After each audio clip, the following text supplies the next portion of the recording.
कोठों में, दिल्ली के जो रेड लाइट एरिया है उसी में ही कोठों के अंदर जाके उन औरतों को बाहर निकालना और उनके बच्चों को एक नया जीवन देना। पर इस काम में बहुत चुनौतियां हैं, लेकिन एक विश्वास भी है कि ये काम दिया गया है, सौंपा गया है।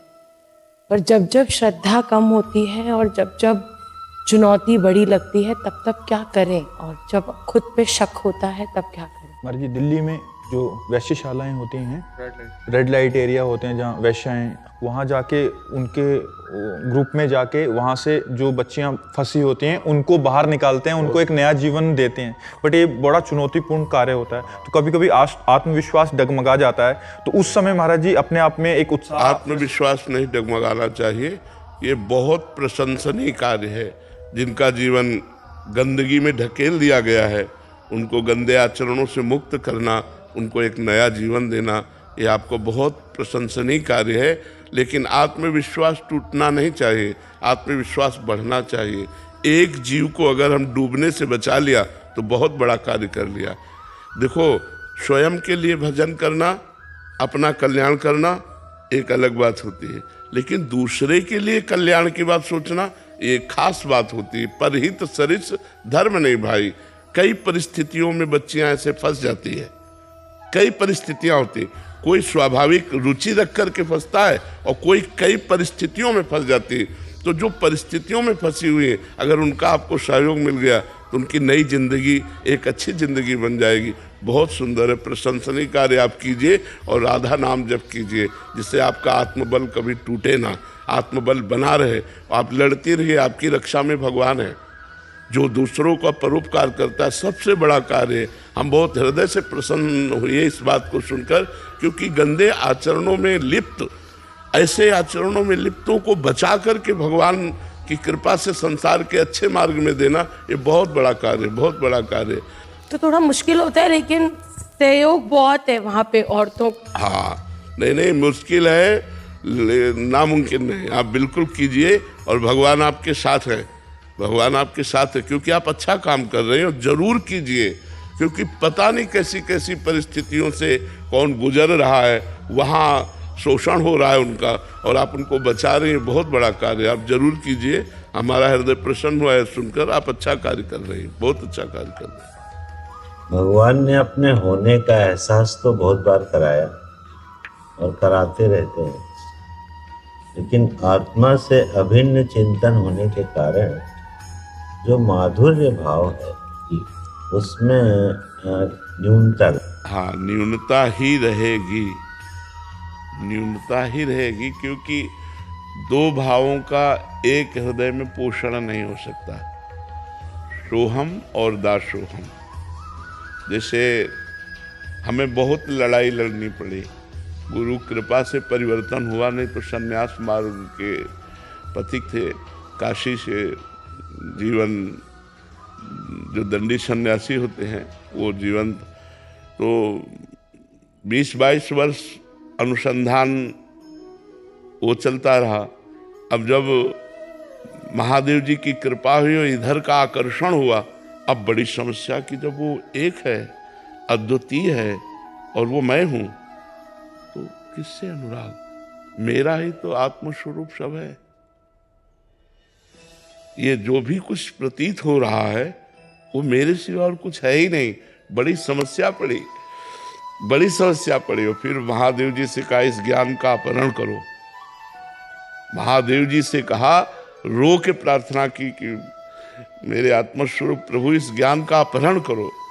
जब उस ज्ञान धीरे धीरे धीरे धीरे धीरे धीरे फिर वो बात जो, नाथ मैं अधम जीव हूँ, प्रभु आप मेरे स्वामी हैं, धीरे धीरे धीरे धीरे भाव का वो एक मतलब पूर्ण जीवनगत हो गया।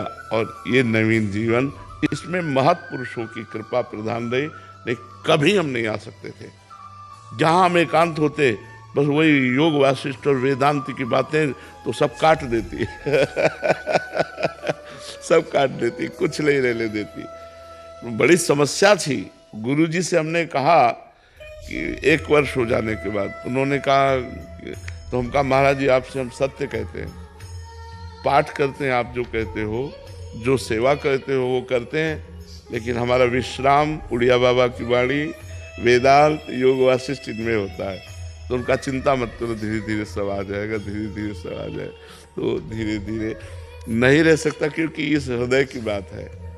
हाँ, जब आप इस प्रश्न करोगे स्पिरिट, वो जो श्याम सुंदर के प्रति परम प्रीति है उसमें, इसीलिए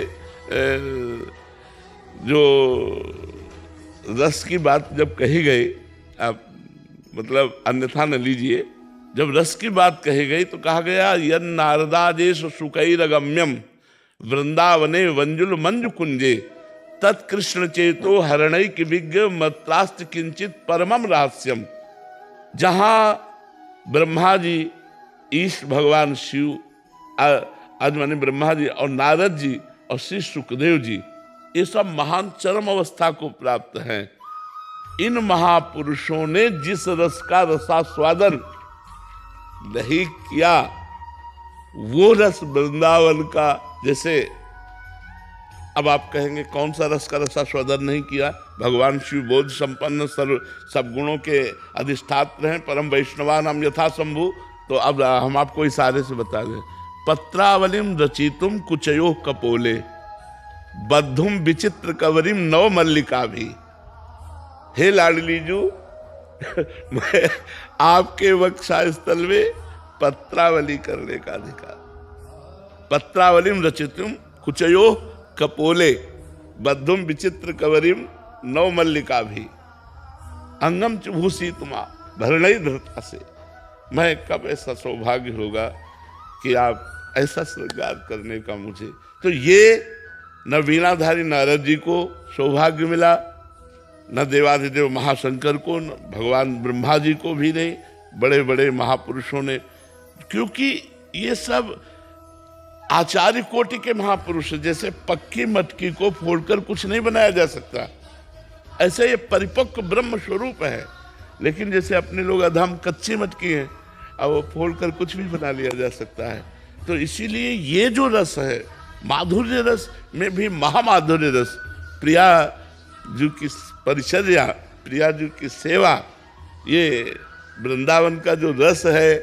अब इसके लिए जैसे श्रीपाद प्रबोधानंद जी महाराज जब पधारे तो रसिकों का संग किया, तब उन्होंने एक शब्द लिखा है, बहुत कई बार इस श्लोक में, वृंदावन महिमामृत में लिखा है।